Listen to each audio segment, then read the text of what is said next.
Glenn, what are your earliest memories of John Cena? You were on the roster with him back in '02 and '03. Did you have any encounters in the early days? That prick was hard to beat to the gym, I tell you that, man. I always liked the guys that like he was one of those guys that on a TV day, you'd go in there and he'd be fucking squatting 500 pounds. I'd be like, fuck, man, you got a TV match. But I always liked John. I never I never have a bad word to say about him. He worked his ass off. Were you able to see superstardom in him as a young man?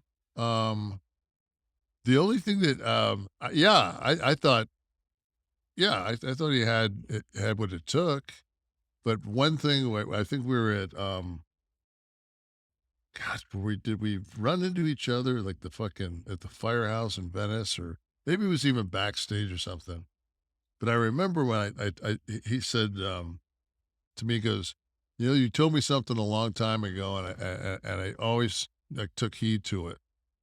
That when you walk to the ring in a t-shirt, when they would hand out the NWO shirts, like the guys would be like, "Give me a medium," because they'd want it skin fucking tight. Right. And I'd always take like a 3X or the biggest I could get and I told John, I said, and he said, he asked me for advice. He said, always wear a baggy t-shirt because especially if you're not, you're not going to work in it. So when you take it off, there's that fucking like, holy fuck, like that guy's got a good physique. As opposed Yeah, to there's a fucking moment as there. opposed to fucking having a t-shirt sprayed on you. And John actually, and if you look, throughout his career, he always wore the oversized t-shirt. That's So true. if